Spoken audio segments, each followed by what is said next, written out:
नमस्कार दोस्तों, welcome to series. Buddha के कांसे की मूर्तियां का प्रचलन की शुरुआत कब देखने को मिलती है? अशोक के समय, सातवाहन के समय, कुषाणों के समय या गुप्त काल के समय? देखिए, अशोक के समय तो वर्चस्व था बौद्ध धर्म का, परंतु एक दूसरे के प्रति हीन भावना की कमी थी। परंतु अंतिम समय में हीन भावना थोड़ी ज्यादा होने की वजह से ही मौर्य शासन का सत्ता पलट हुआ था। और प्रश्न है, मूर्तियां का प्रचलन कब देखने को मिलता है? अशोक के समय या गुप्त काल में अधिक कारीगरों जैसे जातियों में हीन भावना की वजह से बौद्ध धर्म में परिवर्तन ज्यादा हो रहे थे। और उस वजह से गुप्त काल में कारीगरों द्वारा कांसे की मूर्तियां कारीगरी देखने को ज्यादा मिलती है गुप्त काल के समय। अगला क्वेश्चन है, 7वीं सदी में नरसिंह वर्मन द्वारा निर्मित महाबलीपुरम का मंदिर, जो कि 7 रथ मंदिर है, अलवार और नयनार संतों की प्रभाविता के प्रमुख कारण है। अर्थात उनके प्रभाव ज्यादा देखने को मिलते हैं। कथन सही है? दूसरा है या नहीं? दूसरा कथन है, बादामी के चालुक्यों ने 610 ईस्वी में ऐहोल में लगभग 70 मंदिरों की स्थापना की थी। देखिए, ये कथन से एक सही है, दूसरा सही है, या दोनों सही है, या दोनों गलत, या एक सही है दूसरा गलत, या पहला गलत या दूसरा सही? देखिए, इसका सही आंसर है दोनों सही है। अगला क्वेश्चन है, वाकटक और पल्लवों के शासन काल में कृषकों द्वारा उपज का एक हिस्सा तथा सोने की भेंट की मांग की जाती थी। कथन एक। कथन दो, ग्रामवासियों को मुफ्त में सामान ढोने पर मजबूर किया जाता था, अर्थात बेगारी प्रथा। कथन एक सही है, दूसरा सही है, दोनों सही है, या दोनों गलत है? देखिए, ये दोनों सही है। वाकटक और पल्लवों द्वारा कृषकों द्वारा उपज का एक हिस्सा सोने की भेंट मांग की जाती थी, अर्थात टैक्स के रूप में मांगा जाता है। युद्ध के समय या इमरजेंसी के समय तो यह मांग बढ़ जाती थी, और सामान्य अवस्था में इनकी मांग भी की जाती थी। ग्रामवासियों को बेगारी प्रथा को मजबूर किया जाता था वाकटक और पल्लव के काल के समय। ये सही है, अर्थात दोनों सही है। अगला क्वेश्चन, मथुरा मूर्तियों में गांधार कला प्रभाव देखने को मिलता है, जिनमें कनिष्क का नाम उत्तीर्ण है। वर्तमान महावीर की भी कई पाषाण मूर्तियां प्राप्त हुई है। दूसरा कथन है, बनारस से लगभग 160 मील दक्षिण में स्थित रामगढ़ पहाड़ी में बहिरंग और अंतरंग, ये दो रंगशालाएं हैं जिन पर यूनानी प्रभाव देखने को मिलता है। देखिए, मौर्य काल में यक्ष और यक्षिणी की जो मूर्ति प्राप्त हुई है, उनके बाद शक और कुषाणों का वर्चस्व बढ़ गया था, जो कि मथु मथुरा तक पहुंच गए थे, अर्थात पाकिस्तान, जो कि आज के गांधार पाकिस्तान से लेकर जब युद्ध होते थे तब इनका जो कलाकार है और कारीगर है वो मथुरा तक पहुंच गए थे। और दूसरी साइड इधर बिहार में जो मगध है, वहां पर मौर्य काल, उनके बाद शुंग काल, उनके बाद गुप्त काल तक का जो बीच का समय है वो कुषाणों जैसे कि मिनांडर का वर्चस्व, कनिष्क का वर्चस्व, शक कुषाणों का वर्चस्व अधिक देखने को मिलता है। कारीगरों का अ, विचरण देखने को मिलता है, जिस वजह से मथुरा गांधार शैली और मथुरा शैली में यूनानी प्रभाव भी देखने को मिलता है। दोनों सही है। अगला क्वेश्चन, बिहार में गांधी जी का पहला सत्याग्रह कौन सा था? देखिए, 1915 से 1916 के मध्य जब गांधी जी भारत आए, गोपाल कृष्ण गोखले के से उन्होंने पॉलिटिक्स सीखी। उसके बाद 1916 से 17 के मध्य जो बिहार में चंपारण में जो नील की खेती, अर्थात तीन खटिया पद्धति पर जो किसानों से वसूला जाता था, अर्थात जबरदस्ती उनसे खेती करवाई जाती थी नील की, क्योंकि नील की वजह से फसलें खराब हो जाती थी, जमीन खराब होती थी।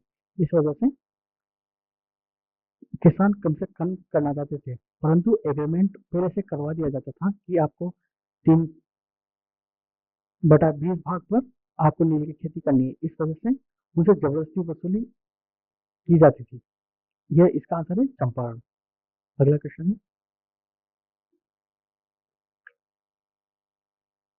फिनिक्स फार्म कहाँ पर स्थित है? फिनिक्स फार्म, ये सूरतगढ़ में, Essex England, Durban south Africa, या कंपाला में। देखिए यह साउथ अफ्रीका डरबन से रिलेटेड है, जहाँ पर गांधी जी ने सत्याग्रह करवाया था। भारत और अफ्रीका के जो मजदूर थे, जिन्हें निग्रो नाम से बुलाया जाता था, उनकी आइडेंटिटी के लिए और उन्हें जबरदस्ती उनसे काम करवाया जाता था, इस वजह से उन्होंने अफ्रीका में सत्याग्रह किया था। और यह Durban Phoenix form Durban south Africa से संबंधित है। अगला क्वेश्चन, गांधी जी ने अपना पहला सत्याग्रह और आरंभ किया था तुर्की पर ब्रिटिश आक्रमण के विरुद्ध 1935 में भारत अधिनियम के विरुद्ध किया था। पहला सत्याग्रह किसके खिलाफ किया था? मजदूरों के कम वेतन किए जाने के विरुद्ध किया था, या रोलेट एक्ट के विरुद्ध किया गया? देखिए अभी पिछले चंपारण में देख चुके हैं अपन, मजदूरों के कम वेतन की वजह से उन्होंने किया था।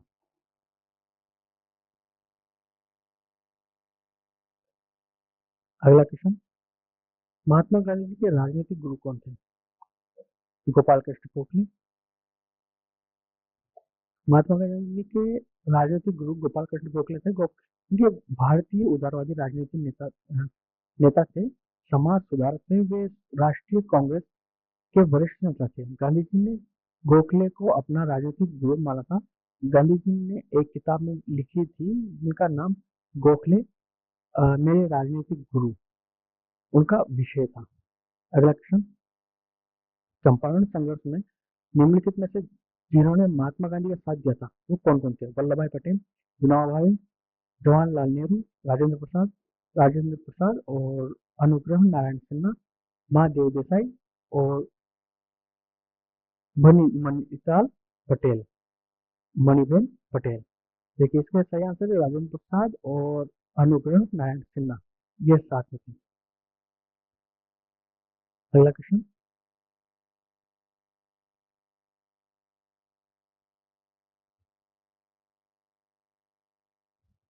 तीन घटिया प्रथा में से तात्पर्य क्या था? 3/20 भूभाग पर नील की खेती करना, या फिर पूरे के एक भूभाग पर या पूरे के पूरे खेत पर नील की खेती करना, 3/18 भूभाग पर नील की खेती करना, या उपयुक्त में से कोई नहीं? इसका सही आंसर है 3/20 भूभाग पर नील की खेती करना। अगला क्वेश्चन है, अवध में एका आंदोलन का उद्देश्य क्या था? सरकार को लगान देना बंद करना, जमींदारों के अधिकारों की रक्षा करना, सत्याग्रह की समाप्ति, या लगान को नगद में परिवर्तन? देखिए इसका सही आंसर है लगान का नगद में परिवर्तन।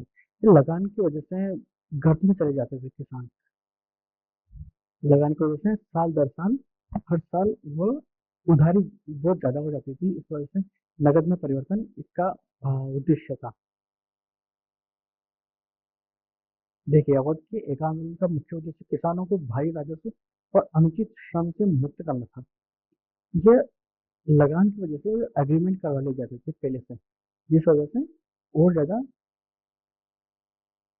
अंग्रेजों पर डिपेंडेंसी बढ़ जाती थी। इस आंदोलन की कुछ मुख्य खास बातें, यह आंदोलन 1921-22 में हुआ था। इसका नेतृत्व पिछली जाति के मदारी पार्टी ने किया था। इस आंदोलन में कुछ जमींदार भी शामिल थे और गतिविधियों का मुख्य उद्देश्य हरदोई, बाराबंकी, बहराइच और सीतापुर में हुआ था। अगला क्वेश्चन, अखिल भारतीय किसान कांग्रेस का गठन कब किया गया था? इसका सही आंसर है 1936। अखिल भारतीय किसान सभा एक भारतीय किसान संगठन था जिसकी स्थापना 11 अप्रैल 1936 में स्वामी सदानंद सरस्वती ने की थी। सदानंद सरस्वती ने की थी। ठीक है। अगला क्वेश्चन, भारतवर्ष का सर्वप्रथम किसान आंदोलन, पूरे भारत का सर्वप्रथम किसान आंदोलन कौन सा था? चंपारण, बारडोली, बेगू या बिजोलिया? देखिए बेगू और बिजोलिया राजस्थान में है, जो कि चित्तौड़गढ़ से पहाड़ियों से एक पहाड़ी से दूसरी पहाड़ी के अंतर्गत ये है, ज्यादा दूरी पर नहीं है। और चंपारण जो कि गांधी जी का पहला सत्याग्रह था, बिहार में किया गया था। और भारतवर्ष का ये सबसे पहला बिजोलिया है। बिजोलिया के बाद बेगू। बिजोलिया किसान आंदोलन के बारे में जरूरी बातें, यह 1897 से 1941 तक चला था। यह पूरे भारतवर्ष का पहला किसान आंदोलन था। 1900 19 से लेकर 1920-21 में जो सभाएं हुई थी गांधी जी द्वारा, ये बिजोले आंदोलन तो माणिक्यलाल वर्मा द्वारा जब गांधी जी को बताया गया, तब गांधी जी ने किसान आंदोलन का समर्थन करने से उस समय मना कर दिया था। क्यों? क्योंकि अंग्रेजों से व्यवस्थाओं में सुधार करना उनका प्राथमिकता थी, न कि भारतीय जमींदारों से जमींदारों के खिलाफ जाना, क्योंकि किसान और जमींदार एक दूसरे के खिलाफ थे। इस वजह से उन्होंने किसान आंदोलन का समर्थन करने से उस समय मना कर दिया था। इसको बाद में देखते हैं, पहले प्रशासनिक व्यवस्थाओं को दुरुस्त करना ज्यादा महत्वता दी गई गांधी जी द्वारा। और इस आंदोलन का कई लोगों के नेतृत्व में हुआ था। फतेहकरण चारण, जो कि चारण कवि हुआ, चारण समुदाय राजस्थान में काफी महत्वता रखते हैं। सीताराम दास, विजय सिंह पथिक, ये बहुत खास आदमी है। माणिक्यलाल वर्मा और विजय सिंह पथिक ये खास व्यक्तित्व रखते हैं। इस आंदोलन में महिलाएं भी शामिल थी, जिनकी भूमिका जैसे कि अनिला देवी चौधरी, नारायण देवी वर्मा, रमा देवी। और गणेश शंकर विद्यार्थी ने अपने समाचार पत्र प्रताप में प्रमुखता दी थी इस आंदोलन को। अगला क्वेश्चन, रोलेट एक्ट का भारतीय राष्ट्रीय कांग्रेस ने विरोध क्यों किया है? व्यक्तिगत स्वतंत्रता को सीमित करना इसका महत्व प्राथमिकता थी। दूसरा है कांग्रेस पर प्रतिबंध लगाना। तीसरा सांप्रदायिक प्रतिनिधित्व, या चौथा समाचार पत्रिकाओं पर प्रतिबंध लगाना। इस तीन वजह से कांग्रेस ने रोलेट एक्ट का विरोध किया। देखिए, इसका सही आंसर है पहला, व्यक्तिगत स्वतंत्रता को सीमित करना था। अंग्रेजों द्वारा किसी को भी उठा लिया जाता था, किसी को भी जेल में बंद कर दिया जाता था, ना तो उसकी पैरोल होगी ना बेल होगी, कानूनी कार्रवाई, वकीलों से सुनवाई वगैरह कुछ नहीं होगा। मनचाहे अधिकार अंग्रेजों को दे दिए गए थे। इस वजह से रोलेट एक्ट का विरोध किया गया था कांग्रेस द्वारा। अगला क्वेश्चन, न्याय धोबी बंद सामाजिक बॉयकॉट का एक स्वरूप था, जो 1913 में किसानों द्वारा प्रतापगढ़ जिले में चलाया गया था। साधुओं द्वारा चलाया गया था आंदोलन, जिसमें निम्न जाति के लोगों का उद्धार हो सके, या जमींदारों द्वारा गांव के निम्न जातियों के विरुद्ध उठाया गया कदम था, या निम्न जातियों द्वारा ठेकेदारों के विरुद्ध उठाया गया आंदोलन था। देखिए, यह किसानों द्वारा प्रतापगढ़ जिले, राजस्थान के प्रतापगढ़ जिले में चलाया गया था। इसकी प्रश्न की व्याख्या, न्यायधुबी एक सामाजिक बहिष्कार का एक रूप है। ये 1919 प्रतापगढ़ जिले में हुआ था। कई लोगों द्वारा मानना है कि 1919 में हुआ था, और कई का कहना है कि 1913 में हुआ था। इनके कारण यह आंदोलन प्रतापगढ़ जिले के किसानों द्वारा औपनिवेशिक शासन के खिलाफ विरोध में रूप में शुरू किया गया था। न्यायधुबी बंद आखिर है ये है था क्या? इसकी व्याख्या पड़ेगा, याद रखने में आसानी रहेगी। अगला क्वेश्चन, कम्युनिस्ट इंटरनेशनल का सदस्य बनने वाला पहला भारतीय कौन था? मुजफ्फर अहमद, एम.एन. रॉय, एस.ए. डांगे, या इनमें से कोई नहीं? इसका सही आंसर है एम.एस. डांगे। एक कम्युनिस्ट इंटरनेशनल, ये इंटरनेशनल वाला कम्युनिस्ट अलग है और भारतीय कम्युनिस्ट वो पार्टी अलग है। ये 1919 में स्थापित अंतर्राष्ट्रीय संगठन है, जो विश्व के साम्यवाद की वकालत करता है, जिसका नेतृत्व और नियंत्रण सोवियत संघ के कम्युनिस्ट पार्टी के पास था। भारतीय कम्युनिस्ट पार्टी, जिसे communist party of India, Bharat एक साम्यवादी दल था। इस दल की स्थापना 26 दिसंबर 1925 कानपुर में की गई थी। ठीक है, यह अंतर्राष्ट्रीय की 1919 में, और भारतीय कम्युनिस्ट पार्टी की स्थापना 1925 में। कई लोगों का मानना है कि 1926 में की गई थी, कानपुर में की गई थी। अगला क्वेश्चन, भारत में 1918 में प्रथम मजदूर संघ की स्थापना किसने की थी? प्रथम मजदूर संघ M N. Joshi, V D. Wadia, V V. Giri ने, या एम.ए. डांगे ने?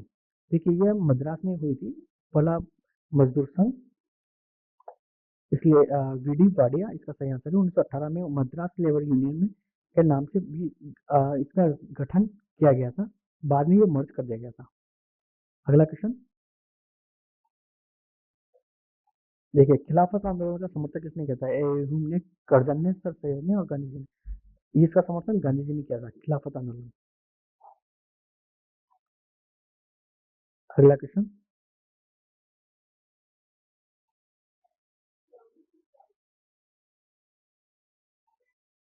एक वर्ष में स्वराज का नारा गांधी जी ने कब दिया था? दांडी मार्च के समय, असहयोग आंदोलन के समय, सविनय अवज्ञा आंदोलन के समय, गोलमेज सम्मेलन के समय। देखिए इसका सही आंसर असहयोग आंदोलन के समय गांधी जी द्वारा दिया गया था। ये 1 अगस्त 1920 की तारीख जब महात्मा गांधी ने स्वराज के लिए देश को असहयोग के रूप में एक नई ताकत और हथियार का परिचय दिया था। चोरी की घटना के समय महात्मा गांधी जी ने कहा था, महात्मा गांधी जी कहाँ थे? दिल्ली में थे, कलकत्ता में थे, चोरी या फिर वहीं उपस्थित थे या बारदोली में थे? देखिए उस समय चोरी के समय वो बारदोली में उपस्थित थे। अगला क्वेश्चन, लाल कुर्ती एक संगठित दल किया गया था। दल का संगठन स्वतंत्रता लाल कुर्ती दल संगठित क्यों किया गया था? स्वतंत्र पख्तूनिस्तान बनाने के लिए, पाकिस्तान का सृजन निश्चित करने के लिए, अंग्रेजों को बाहर निकालने के लिए, या स्वतंत्रता के पश्चात भारत में एक साम्यवादी देश बनाने के लिए? किस लिए किया गया था लाल कुर्ती आंदोलन? यह अंग्रेजों को बाहर निकालने के लिए किया गया था। अगला क्वेश्चन,